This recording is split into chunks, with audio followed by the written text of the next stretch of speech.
감사합니다. 우리 다 같이 일어나서 하나님 말씀 듣겠습니다. 오늘 본문은 히브리서 11장 21절 말씀입니다. 우리 화면을 보며 같이 읽겠습니다. 같이 읽습니다.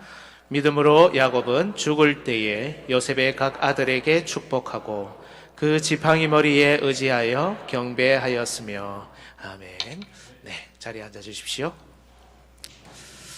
저는 오늘 설교하기 전에 이미 참 많은 은혜를 받은 것 같습니다.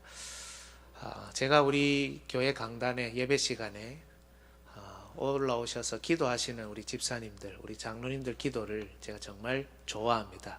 일일이 다 표현을 못하지만 말씀과 함께 늘 보조를 맞추고 또 올바른 신앙에서 표현을 하고 뭐 이런 것들이 참 잔잔한 감동으로, 은혜로 다가오는데, 제가 늘 우리 오늘 신학기이지 않습니까? 우리 자녀들 생각하면 우리 보통 이렇게 기도하잖아요. 좋은 친구들 만나고 좋은 선생님 만나게 해주세요. 그 기도 반드시 해야 되는데, 저는 우리 자녀들이 좋은 제자가 되고 좋은 친구가 되어주면 좋겠다. 좋은 사람에게 좋은 사람들이 붙고 좋은 교회에 하나님의 백성들이 모여들고 내가 좋아지고 내가 더 건강해지면 나를 통해서 이 은혜와 복을 누리고 유익을 받을 사람들이 나에게 모여들 텐데 하는 마음으로 늘 그렇게 기도하는데, 의논도 안 했는데 오늘 장로님께서 그렇게 기도하시니까 먼저 마음에 참 잔잔한 감동이 있었고, 우리 찬양대 제가 오늘 너무 좋아하는 찬양으로 이렇게 함께 해주시고, 또 오늘 보니까 남자분들도 많이 오셔서 이렇게 함께 찬양하고 해서 참 저는 좋습니다. 바라기는 우리 여기 앉아 계시는 분들 더 많이 찬양대에 지원하시고, 또 그냥 계시지 말고 한번 생각해 보시면 좋겠습니다. 올 한 해 찬양도 듣고 예배도 들으면서, 찬양대가 좋은 이유는 앞에 앉아서 예배를 들을 수 있고 또 말씀에 집중할 수 있기 때문입니다. 그래서 나도 뭔가 하나님 나라를 위해서 또 교회와 함께 동행하고 봉사하면 좋겠다, 이런 마음이 드시는 특별히 남자분들 여기 지금 많이 계시지 않습니까? 네, 지원하셔서 또 함께 찬양하고 그렇게 하면 좋을 것 같습니다. 가능할지 모르겠지만 오늘 마치고 우리 배송을 이 노래로 하면 좋을 것 같은데요. 우리 찬양대가 같이 하고 또 우리 1절은 앉아서 같이 부르고 2절 할 때는 일어나서 그렇게 부르고 마치면 좋을 것 같습니다. 설교를 시작해야 되는데 네, 여러분, 히브리서 11장은 별명이 하나 있습니다. 그죠? 별명이 무엇입니까? 믿음장입니다. 그죠? 흔히 우리가 히브리서 11장을 믿음장이라고 부르는데요, 그 이유는 이 히브리서 11장이 믿음의 영웅들, 믿음의 선조들을 우리에게 소개하고 있기 때문입니다. 그런데 여러분, 성경을 배우는 교회인 우리는 이제 이러면 안 됩니다. 소개하는갑다. 그 의미가 뭐든지 간에 하나님 소개하시니까 소개받고 그냥 그대로 믿으면 되지. 여러분, 이제 이렇게 하시면 안 됩니다. 성경을 배우는 교회인 우리는 이 내용을 딱 들으면 어떤 단계로 그 다음 넘어가야 하느냐, 따라합시다. 왜라는 질문을 해야 합니다. 왜 히브리서가 이 믿음의 영웅을 우리에게 소개할까? 왜 히브리서 11장에 와서야 이 믿음의 선조들을 우리에게 소개하는 걸까? 여러분, 신약에는 다른 성경들도 많지 않습니까? 26권이나 더 있습니다. 그런데 왜 하필 히브리서가 선조들의 믿음을 우리에게 소개해야 하는 걸까? 여러분, 이런 질문 신앙생활 하시면서 성경을 읽으면서 해보신 적이 있습니까? 왜 하필 1장도 있고 8장도 있고 10장도 있는데 11장에 와서야 이걸 소개할까? 여러분, 이것은 히브리서가 쓰여진 목적 때문입니다. 히브리서는 뒤로 돌아가는 성도들을 돌아가지 못하도록 경계시키기 위해 기록되었습니다. 새 언약의 중보자이신 예수 그리스도께서 교회와 함께 새 시대를 활짝 여셨습니다. 옛 언약에 있던 구약의 성도들은 반드시 새 언약의 교회로, 예수 그리스도께로 나아와야 합니다. 그런데 새 언약에 들어와서 보니 겉으로는 특별한 게 없습니다. 더 나은 것이 별로 없어 보입니다. 오히려 할례 받지 않으니까 찝찝합니다. 제사를 드리지 않고 절기를 지키지 않고 결례를 행하지 않으니까 뭔가 크게 잘못된 것 같습니다. 그래서 다시 과거로 돌아가고 옛 언약으로 돌아가며 구약으로 돌아갑니다. 그런데 여러분, 성경이 이걸 뭐라고 부를까요? 겁나는 말이긴 하지만 성경이 이걸 배교라고 부릅니다. 좀 다른 특징의 신앙이라고 부르지 않습니다. 구약으로 돌아간 것이니 그래도 하나님을 믿는 것이 아니냐라고 하는데 아니라고 말합니다. 배신이라고 하고 하나님을 떠난 배교라고 합니다. 하나님을 믿지 않는 것이라고 단언합니다. 그 입에는 하나님을 언급하고 제사를 드리고 절기를 지키지만 하나님을 믿지 않는 거라고 말씀합니다. 그래서 이들에게는 심지어 구원도 주어지지 않습니다. 바로 이런 자들에게 히브리서는 뒤가 아니라 앞을 향해 가야 한다고 경계하는 겁니다. 눈으로 볼 때는 별다른 것이 없어 보이지만 새 언약 시대는 구약과는 비교할 수 없을 만큼 너무나 다른 분명한 증거들이 있다고 말입니다. 그리스도 안에서 믿음으로 이 다른 것을 볼 수 있어야 한다, 이걸 말씀하기 위해 1장부터 10장까지 쓰여진 겁니다.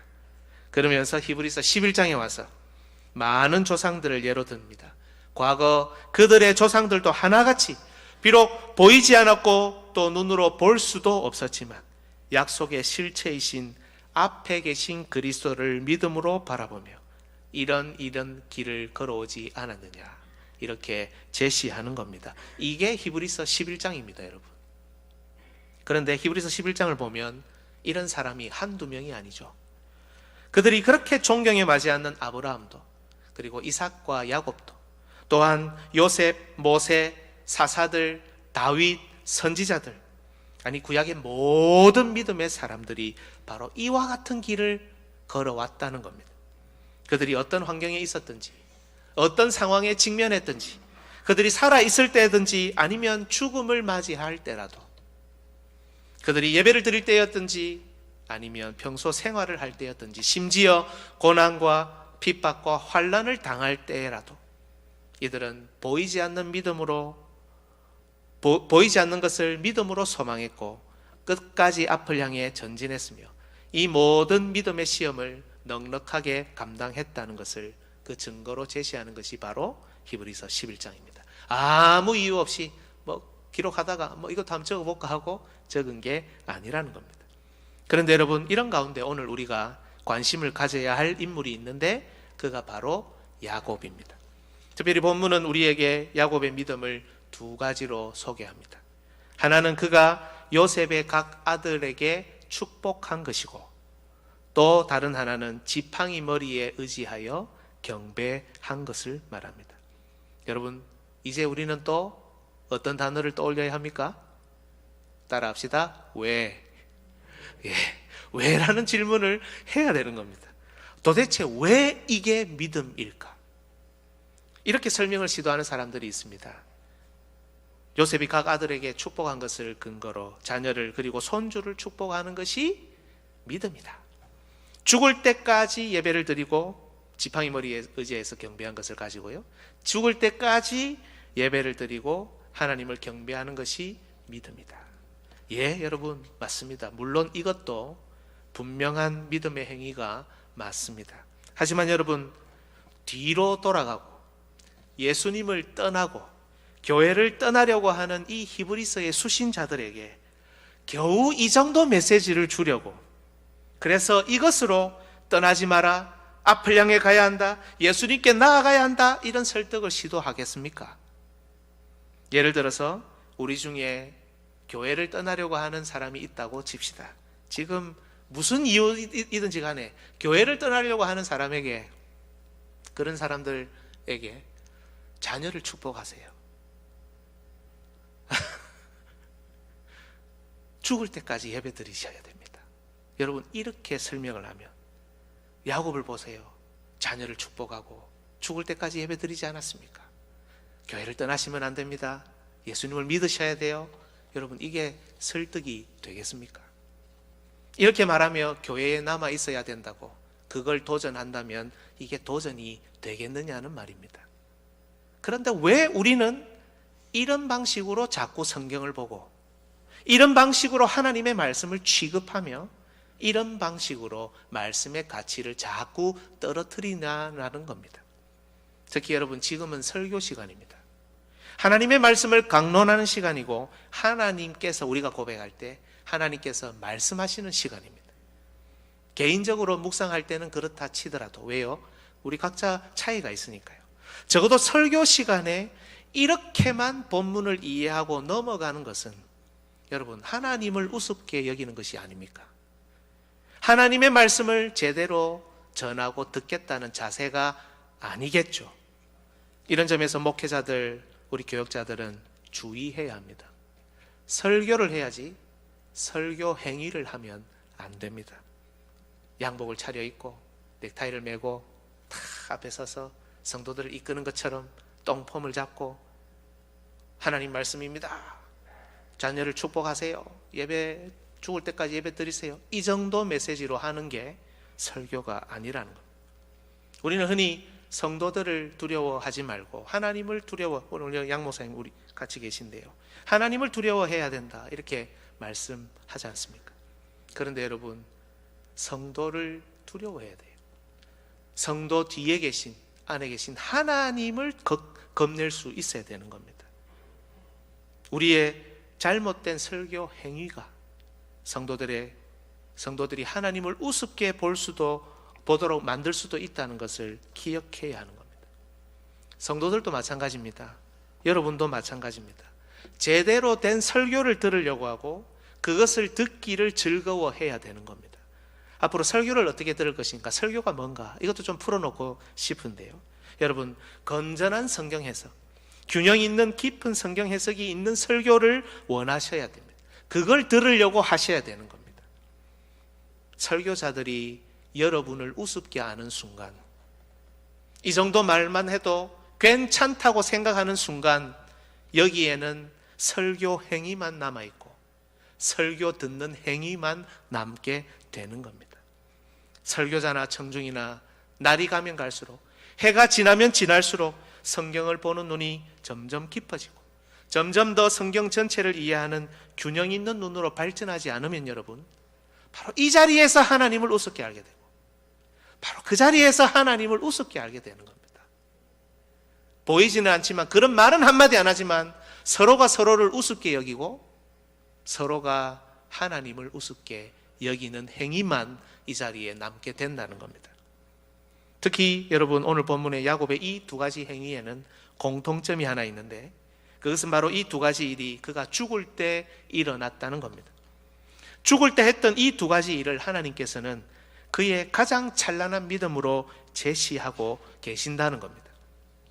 여러분, 사실 대부분의 사람은 야곱이 한평생 믿음으로 산 믿음의 사람이었다는 사실에 잘 동의하지 않습니다. 대체로 이렇게 생각하죠. 그놈 짜스, 맨날 속이고 원하는 건 무슨 수를 쓰더라도 반드시 가지고야만은 아주 이기적인 놈이네, 이렇게 평가를 서둘러 맞춰버립니다. 야곱에 관한 다른 관점의 이야기는 도통 들으려고 하지 않습니다. 언제나 이들은 야곱의 잘못과 실수를 드러내는 데만 집착합니다. 막 사명으로 여기는 것 같아요.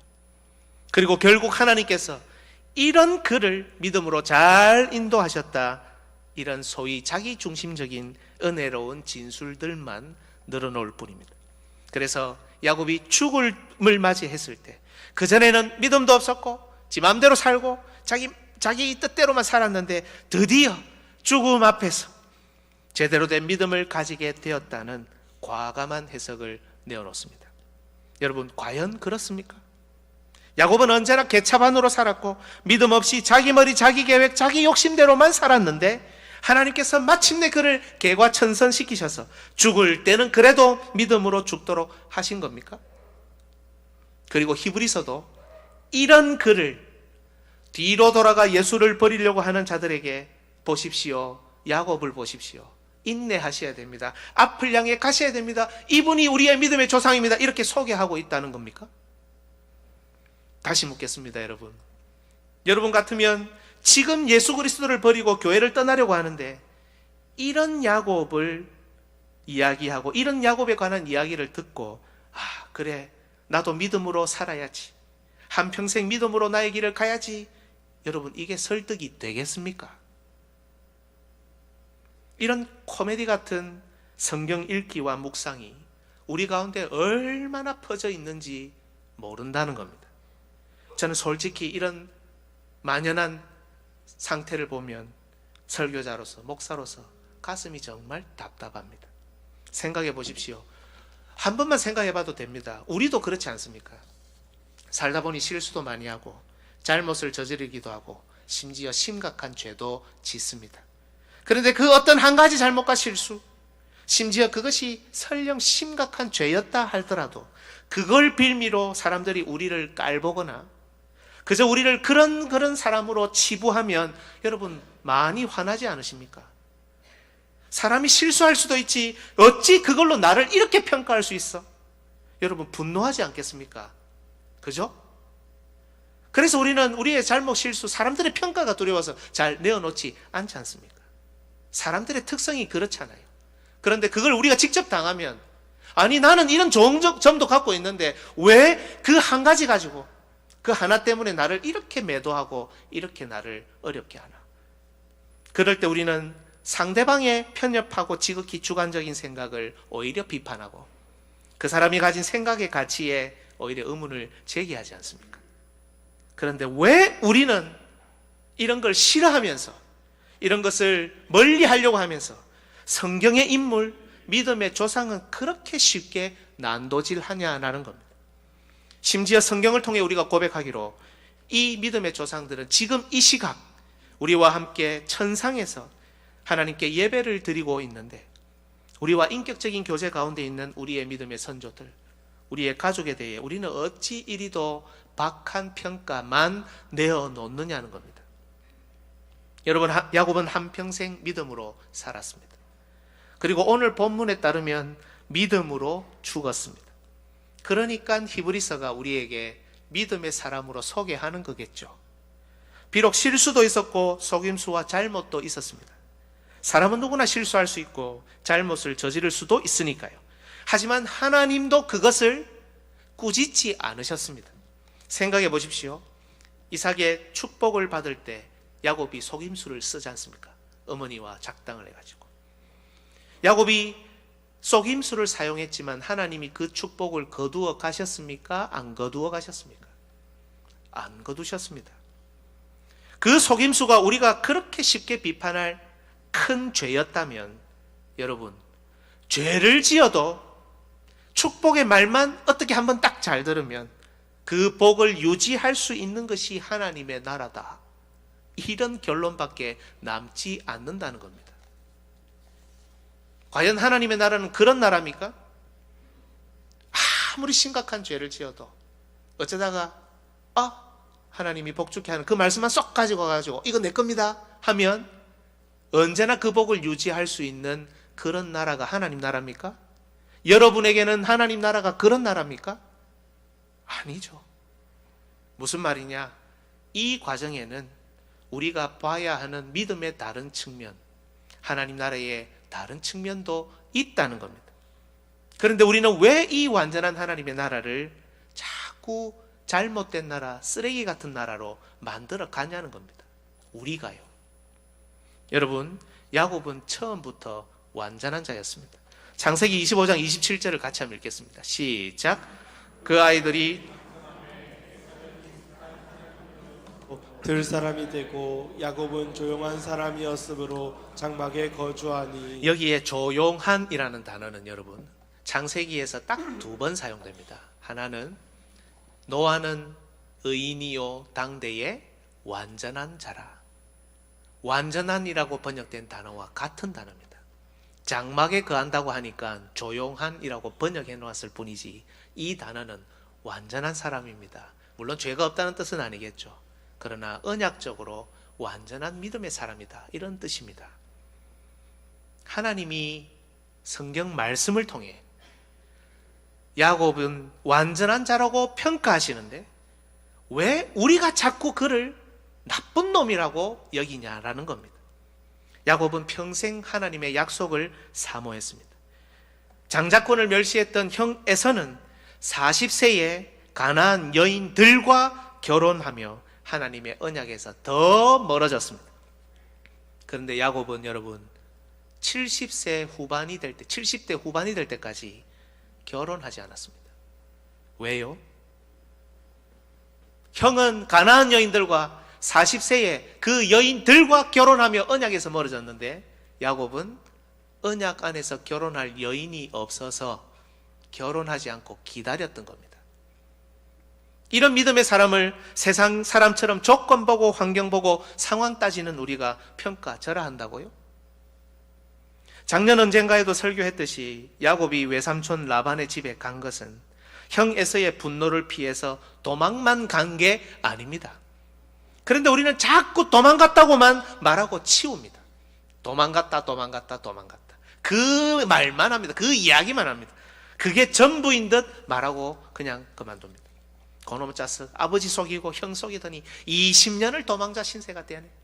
꽃이다 이놈. 하나님 벌 받은 거잖아. 외삼촌 집에 가서도 재벌은 개 못 주고 쏟고 속이는 세월을 보내네. 이렇게 평가하고 끝내잖아요. 심하게만 표현 안 했지 거의 인간 말조금 취급합니다. 근데 왜 이렇게 하느냐? 성경 본문이 하나님의 말씀 한 구절 한 구절이 야곱을 뭐라고 설명하고 뭐라고 평가하는지에 대해서는 관심이 없기 때문입니다. 성경을 읽고 묵상하는데 성경대로 읽고 묵상하지 않으니까 자기 방식, 자기 관점, 자기 시야로만 읽고 묵상하니까 그렇습니다. 예수님께서 말씀하신 것처럼 눈이 있어도 보지 못하고 귀가 있어도 듣지 못하는 일이 이 강단에서 이 예배의 자리에서 일어나고 있다는 것이 가슴 아픕니다. 여러분, 야곱이 외삼촌 라반의 집에 간 더 중요한 이유는 바로 언약 안에서의 결혼입니다. 여러분, 창세기 27장 46절을 보십시오. 46절을 여러분 한번 읽어주시겠습니까? 시작. 리브가가 이삭에게 이르되 내가 햇사람의 딸들로 말미암아 내 삶이 싫어졌거늘 야곱이 만일 이 땅의 딸들 곧 그들과 같은 햇사람의 딸들 중에서 아내를 맞이하면 내 삶이 내게 무슨 재미가 있으리까. 어머니 리브가가 에서가 가나안 여인들과 결혼한 게 너무 싫었던 겁니다. 내 삶이 싫어졌다. 그래서 어떻게 하느냐? 28장 1절 보십시오. 이삭이 야곱을 불러 그에게 축복하고 또 당부하여 이르되 너는 가나안 사람의 딸들 중에서 아내를 맞이하지 말고 일어나 밧단 아람으로 가서 내 외조부 부두엘의 집에 이르러 거기서 내 외삼촌 라반의 딸 중에서 아내를 맞이하라. 그 뒤에 5절을 보십시오. 이에 이삭이 야곱을 보내매. 누가 보냈습니까? 이삭이 보냈습니다.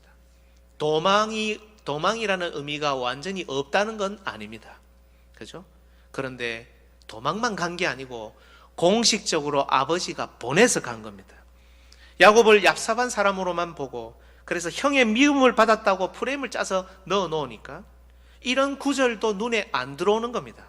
성경은 우리에게 야곱에 관해 보다 균형 있는 이해를 요구하며 그걸 본문으로 그대로 제시하는데 우리는 그걸 보려고도 하지 않고 들으려고도 하지 않습니다. 오늘 이렇게 설교하면 이렇게 다 이해할 것 같은데 다음 딱 되면 언젠가 또 여러분은 그 속임수 쓰는 놈, 도망간 놈 이렇게 하실 거라는 겁니다. 여러분, 야곱은 아버지 집으로 그리고 다시 돌아오기를 진정으로 원했습니다. 창세기 28장 21절 22절 보십시오. 내가 평안히 아버지 집으로 돌아가게 하시오면 여호와께서 나의 하나님이 되실 것이요 내가 기둥으로 세운 이 돌이 하나님의 집이 될 것이요 하나님께서 내게 주신 모든 것에서 10분의 1을 내가 반드시 하나님께 드리겠나이다 하였더라. 야곱이 아버지 집에 돌아와야 하는 이유가 무엇입니까? 부모님이 보고 싶어서요. 부모님이 내 마음의 고향이니까 그렇습니까? 천만에요. 그 부모님이 거하는 장막이 그 아버지 이삭의 집이 당시 이 땅 가운데 있던 하나님의 나라였기 때문입니다. 그야말로 하늘에 계신 아버지가 우리 아버지가 함께 거하시는 아버지의 집이었기 때문입니다. 그 속에 아버지의 약속이 들어 있었기 때문입니다. 히브리서 11장 9절과 10절을 보십시오. 교독할까요? 여러분 먼저 읽어주십시오. 믿음으로 그가 이방의 땅에 있는 것 같이 약속의 땅에 거류하여 동일한 약속을 유업으로 함께 받은 이삭 및 야곱과 더불어 장막에 거하였으니 이는 그가 하나님이 계획하시고 지으실 터가 있는 성을 바랐습니다. 동일한 약속을 유업으로 함께 받은 이 아브라함의 믿음인데요, 동일한 약속을 유업으로 함께 받은 이삭 및 야곱과 더불어 장막에 거하였으니, 장막에 거한 게 자기들 집이 있었다는 말이 아니고 믿음의 행위였다는 겁니다.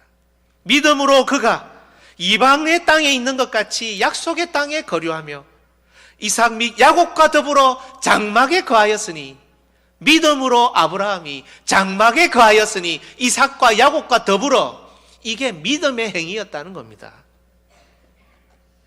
야곱은 여러분 한평생 믿음의 사람이었습니다. 이뿐입니까? 비록 하나님께서 범죄한 야곱을 심판하러 내려오셨지만 약복강에서 그는 회개함으로 천사와, 아니 하나님과 씨름하여 이긴 믿음의 사람입니다. 우리 중에 누가 이런 평가를 하나님께 들을 수 있습니까? 이뿐입니까? 베델에서는 가정의 모든 이방 신상을 버리게 하며 대대적인 가정 회개 운동을 일으켰습니다. 물론 그 앞에 보면 실수와 잘못들도 있죠. 그런데 여러분, 우리 중에 누가 가정의 회개 운동을, 우리 교회에 이런 대대적인 회개 운동을 이끌 수 있다는 겁니까? 우리가 과연 야곱을 마음대로 난도질할 자격과 능력이 있다고 생각하십니까? 히브리서 11장 중심에 있는 표현을 한번 보실까요? 모든 믿음의 조상에게 해당되지만 특히 아브라함, 이삭, 야곱의 문맥에 있는 구절입니다. 히브리서 11장 13절에서 16절.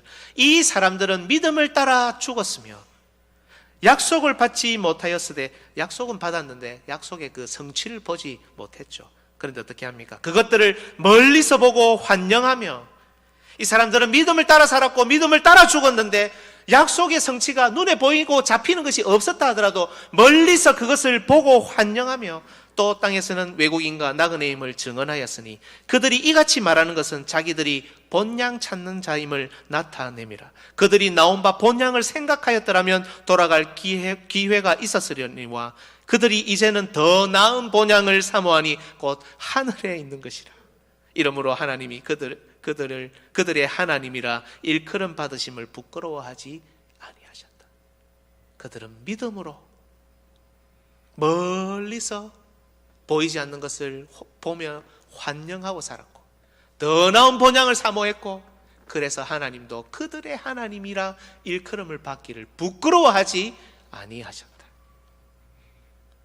야곱은 한평생 여러분 믿음으로 산 믿음의 사람입니다. 사랑하는 여러분, 오늘 본문 믿음으로 야곱은 죽을 때에, 이 말씀은 먼저 우리의 편협한 시선, 우리의 좁은 시야, 우리의 편파적인 판단을 가장 먼저 책망합니다. 믿음이 있다면서, 하나님을 믿는다면서, 예수 그리스도를 소망한다면서 믿음 행위만 일삼고 설교 행위만 하고 있고 설교 듣는 행위만 일삼는 우리를 꾸짖습니다. 창세기를 그렇게 보고 나머지 구약 성경과 히브리서 10장까지 그렇게 읽다가, 아니 히브리서 11장 오늘 본문 앞에 와서 야곱이 이미 약속을 사모했고 한평생 장막에 거하며 사모하며 영원한 본향을 바라보았다는 말씀까지 읽었으면서도 오늘 본문에 와서 또 다시 야곱 고놈 한평생 대충 살다가 지 마음대로 살다가 죽을 때 비로소 정신 차렸다. 하나님의 은혜다. 이렇게 읽을 준비를 하고 있는 우리에게 오늘 본문이 뭐라고 합니까? 믿음으로 야곱은 한평생을 살았고 믿음으로 야곱은 죽을 때에도 이런 믿음을 보인 사람입니다. 이렇게 말씀하는 겁니다. 이러면서 다시금 우리의 오해를 걷어내려고 하는 겁니다. 이 오해가 짙게 남아있으면 여러분, 야곱이 죽을 때에 요셉의 각 아들에게 축복한 것이 왜 믿음인지, 야곱이 죽을 때에 지팡이 머리에 의지하여 경배한 것이 왜 믿음인지 도무지 알 길이 없기 때문입니다. 사랑하는 여러분, 저는 여러분이 오늘 저와 함께 이 문제를 정말 심각하게 생각하기를 원합니다. 믿음으로 야곱은 죽을 때라는 이 시작의 말씀이 우리에게 큰 울림이 있고 도전이 있으며 심지어 우리의 뒤통수를 한 방 때렸으면 좋겠습니다. 오해 정도가 아니라 믿음의 문제입니다. 삼위 하나님을 향한 믿음의 문제입니다. 성경에 대한 신뢰의 문제입니다. 예배의 중심이요 가장 기본인 설교를 우리가 어떻게 대하고 있는가 하는 문제입니다. 우리가 하나님을 어떤 시각으로 바라보느냐, 우리가 세상을 어떤 시각으로 바라보느냐, 우리가 사람을 그리고 어떤 현상을 어떤 일들을 어떻게 바라보느냐, 어떻게 해석하느냐에 대한 문제인 겁니다. 마태복음 22장 29절 같이 한번 읽어볼까요? 시작. 예수께서 대답하여 이르시되 너희가 성경도 하나님의 능력도 알지 못하는 거로 오해하였도다. 마태복음 17장 27절에도 그러나 우리가 저희로 오해케 하지 않기 위하여, 지금 번역, 이 옛날 번역입니다. 지금 번역은 실족케 하지 않기 위해서. 하나님의 구원 역사 가운데 일어나는 오해는 여러분, 오해했다, 내가 니를 좀 오해했네, 미안 하는 그게 아닙니다. 그 정도가 아니라 구원받지 못할 큰 죄입니다. 너희가 성경도 하나님의 능력도 알지 못해서 오해하였구나. 그러면 구원이 없잖아요. 내가 너희를 실족하지 않도록 하기 위해서, 오해하지 않도록 하기 위해서 이렇게 한다. 저는 그래서 오늘 이걸 심각하게 생각해 보자는 겁니다. 성경을 오해하는 이 성경 읽기와 묵상에 대해서, 우리의 이런 모습에 대해서, 우리의 이런 편협한 시각에 대해서 한번 생각해 보자는 겁니다. 심각하게. 얼마나 성경 본문을 신뢰하지 않으면, 얼마나 성경 본문을 우리 손에 허락하신 하나님을 신뢰하지 않으면 성경대로 읽고 성경대로 묵상할 힘도 없고 마음도 없는지, 이런 일이 지금도 우리 가운데 만연한 것은 아닌지 돌아보자는 겁니다. 정말 오늘 본문으로 들어가면서 믿음으로 야곱은 죽을 때라는 말씀으로 들어가면서 야곱은 믿음의 사람이었구나, 야곱은 믿음으로 살았고 믿음으로 죽었구나, 내가 발견하지 못한 것은 무엇이었을까? 야곱은 이런 나쁜 사람, 이런 이기적인 사람, 속임수만 쓰는 사람으로 알았는데, 아니 왜 하나님이 이 사람을 믿음의 영웅으로 우리에게 소개할까? 뭘 하나님이 우리에게 전하고 싶어 하셨을까? 이런 잘못과 실수가 많았던 야곱의 믿음을 왜 하나님은 믿음의 표본으로 우리에게 제시하시는 것일까? 내가 내 관점으로만 봐서 보지 못했던 것은 아닌가? 이런 마음이 들어야 여러분 정말 하나님의 말씀을 하나님의 말씀으로 인정하고 고백하는 것 아니겠습니까? 어떤 사람에 대해 그렇게 오해하고 자기가 가진 주관적인 생각으로 어떤 현상이든 그걸 다 해석해버리고 대화가 되지 않고 배우지 않으며 소통되지 않는 이유는, 한 사람의 인생에 대해 이렇게 평가절하하고 단죄하는 이유는, 이런 현상이 교회든 세상이든 만연한 이유는 우리 신자들이 짧은 성경 본문조차 그대로 읽으려고 하지 않는 마음, 귀하고 귀하신 하나님의 말씀 한 구절도 우리가 쌓아놓은 편견과 프레임을 깨지 못하게 하는 오만함에서 비롯된 것은 아닙니까? 여러분은 과연 믿음으로 야곱은 이 말씀을 있는 그대로 읽어 가실 수 있겠습니까? 말씀을 있는 대로 읽고 있는 그대로 설교하며 있는 그대로 들을 수 있는 그런 마음이 있냐는 겁니다. 사람에 대한 판단, 어떤 것을 바라보는 시각까지도 하나님의 말씀의 인도와 지도를 받을 수 있고 또 그럴 마음이 있냐는 겁니다. 좌우에 앞뒤에 있는 분들을 바라보십시오. 한번 보십시오. 이분들을 있는 그대로 봐줄 수 있는 마음이 우리에게 있습니까? 이런 시각으로, 이런 편협함으로 성경을 대하고 있는 우리가 옆에 있는 사람을 어떻게 있는 그대로 받아들입니까? 여러분, 이걸 하지 못하면 우리는 결코 야곱을 이해할 수도 하나님을 신뢰할 수도 없습니다. 이번 한 주간 이 본문과 창세기 본문을 읽으면서 우리 자신이 어떻게 성경을 읽고 이해하는지 가만히 묵상해 보시면 좋겠습니다. 과연 나는 제대로 읽고 제대로 묵상하고 있는가? 아니면 그저 발전 없이 읽는 행위, 믿음 행위만 하고 있지는 않는가? 여러분, 하나님의 말씀이 정말 우리 자신의 작은 시각과 관점까지도 바꿀 수 있는 그런 은혜가 충만하시기를 주님의 이름으로 축복합니다. 찬송가 오늘 봉헌송은 우리